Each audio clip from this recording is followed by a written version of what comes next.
বহুতো ছাত্ৰ ছাত্ৰীয়ে জিজ্ঞাসা চ্যালেঞ্জাৰ্ছ এক্সামৰ প্ৰিভিয়াছ ইয়াৰ কুৱেশ্যন পেপাৰৰ বিজ্ঞানৰ কেনেকুৱা ধৰণৰ কুৱেশ্যন আহিব পাৰে সুধি আছিলে গতিকে তোমালোকে এই কুৱেশ্যন কেইটা চাব পৰা ইয়াৰ পৰা বহুতো কুৱেশ্যন তোমালোকৰ পৰীক্ষাত কমন আহিব এক নম্বৰটো আছিল যে ভাইৰাছ কি পদাৰ্থৰে গঠিত viruses are made of option আছিল কাৰ্বোহাইড্ৰেট আৰু প্ৰটিন বিটা আছিল প্ৰটিন আৰু নিউক্লিক এচিড অপচন সি আছিল শৰ্কৰা আৰু চৰ্বি অপচন নম্বৰ ডি আছিল ওপৰৰ আটাইকেইটা গতিকে ভাইৰাছবোৰ কি পদাৰ্থৰে গঠিত ভাইৰাছবোৰ মূলতঃ প্ৰটিন আৰু নিউক্লিক এচিডৰ দ্বাৰা গঠিত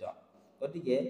এই যেটো কোৱেশ্চন আছে এই কোৱেশ্চনটিৰ option number B correct answer হ'ব ঠিক আছে এবাৰ নেক্সট এপিসোডত চোৱা তোমালোকে 8 নম্বৰ প্ৰশ্নটো কাঠ এটুকুৰাৰ ভৰ 24 গ্ৰাম আৰু আয়তন 8 ঘন সেন্টিমিটাৰ হলে কাঠৰ ঘনত্ব কিমান হ'ব The mass of a piece of wood is 24 gram and its volume 8 cm per cube. The density of the wood will be এটো যদি মই উত্তৰটো উলিয়াও 3 গ্ৰাম ঘন সেন্টিমিটাৰ হ'ব অপচন ডি কাৰেক্ট আনসাৰ হ'ব এতিয়া ইয়াৰ আনসাৰটো অপচন ডি কেনেকৈ হ'ল অৰ্থাৎ ইয়াৰ সম্পূৰ্ণ ভিডিও যেটো তোমালোকে আমাৰ এপত পাবা অনলাইন ক্লাছত যে ছাত্ৰ ছাত্ৰী আমাৰ অনলাইন ক্লাছত জয়েন কৰা নাই এতিয়া ডেসক্ৰিপচনত দিয়া লিংকত ক্লিক কৰি আমাৰ অনলাইন ক্লাছত জয়েন কৰি ল'বা তাত তোমালোকে জিজ্ঞাসা চ্যালেঞ্জাৰ্ছ এক্সামৰ প্ৰিভিয়াছ ইয়াৰ কুৱেশ্যন পেপাৰসমূহ পাবা লগতে কেনেকুৱা ধৰণৰ কুৱেশ্যন আহিব পাৰে ইয়াৰ বিষয়ে তোমালোকে তাত গোটেইখিনি পাই যাবা ডেসক্ৰিপচন আৰু কমেন্ট সেকশনত এপৰ লিংক দি থোৱা আছে তাত তোমালোকে ফলো কৰিবা 2 নম্বৰত আছে তলৰ কোনবিধ উদ্ভিদে হিপাত খাদ্যবস্তু জমা কৰি ৰাখে which of the following plants stores food in roots option আছে গাজৰ আলু পিয়াজ আৰু আদা গতিকে ইয়াৰ কোনবিধে হিপাত খাদ্যবস্তু জমা কৰি ৰাখে দিছে কাৰেক্ট আনসাৰ হ'ব গাজৰ গাজৰে নিজৰ হিপাত খাদ্যবস্তু জমা কৰি ৰাখে নেক্সট ইফালে চোৱা 9 নম্বৰ প্ৰশ্নটো পাৰাৰ আকাৰৰ নাম কি সুধিছে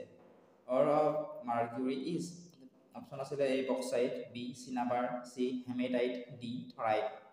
কাৰেক্ট আনসাৰটি হবে অপশন নম্বৰ বি থকাটো পাৰাৰ আকাৰৰ নাম হৈছে চিনাবাৰ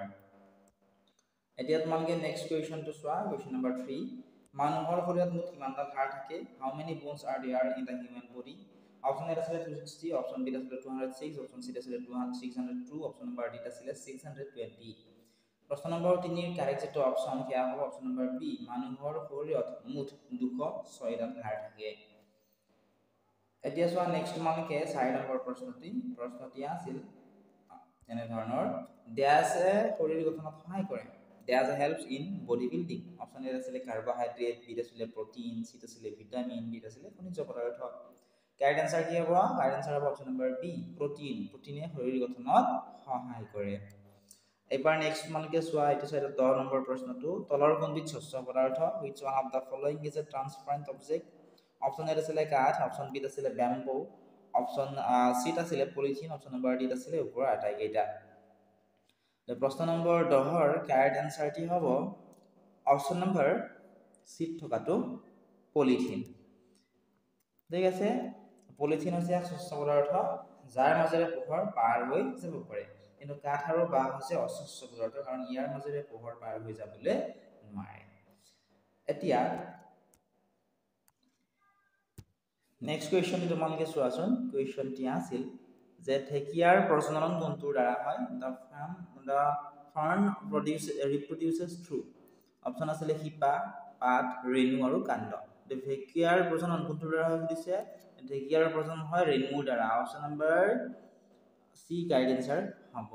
প্ৰশ্ন নম্বৰ 5 তলৰ কোনবিধ মানুহৰ ইন্দ্ৰিয় নহয় which of the following is not a human sense organ option A আছিল ছাল অপশন বি আছিল জিভা অপশন সি আছিল নাক অপশন নম্বৰ ডি আছিল স্নায়ু কাৰেক্ট আনসাৰটি কি হ'ব কাৰেক্ট আনসাৰটি হ'ব অপশন নম্বৰ ডি থকাটো স্নায়ু মানুহৰ ইন্দ্ৰিয় নহয় এতিয়া তোমালোকে নেক্সট কুৱেশ্যনটো চোৱাচোন কুৱেশ্যনটি আছিল 6 নম্বৰ তলৰ কোনবিধ দাঁতৰ ৰোগ which of the following is a dental disease option আছে গৰল স্কাৰ্ভি কেৰিছ আৰু ৰিকেট কাৰেক্ট আনসাৰ অপশন সি টো হ'ব কেৰিছ হৈছে দাঁতৰ ৰোগ নেক্সট প্ৰশ্ন তোমালোকে চোৱা প্ৰশ্ন নম্বৰ 12 মেৰু অঞ্চলত বাস কৰা এবিধ প্ৰাণীৰ নাম দিছে an animal living in polar region is option আছে গৰু বি আছে ভেড়া সি আছে চিল আৰু ডি আছে হৰিণ কাৰেক্ট আনসাৰটি হ'ব অপশন নম্বৰ সি থকাটো চিল হৈছে মেৰু অঞ্চলত বাস কৰা এবিধ প্ৰাণীৰ নাম মৰমৰ ছাত্ৰ-ছাত্ৰীসকল ইয়াৰ সম্পূৰ্ণ ভিডিও তোমালোকে আমাৰ অনলাইন ক্লাছত পাবা যিসকল ছাত্ৰ-ছাত্ৰী আমাৰ অনলাইন ক্লাছত জয়েন কৰা নাই এতিয়া ডেসক্ৰিপচনত দিয়া লিংকত ক্লিক কৰি আমাৰ এপটো ডাউনলোড কৰি লোৱা তাত তোমালোকে অনলাইন ক্লাছ কৰিব পাৰিবা তাত তোমালোকে প্ৰিভিয়াছ ইয়াৰ কুৱেশ্যন পেপাৰৰ লগতে কুৱেশ্যন আনসাৰসমূহ পাবা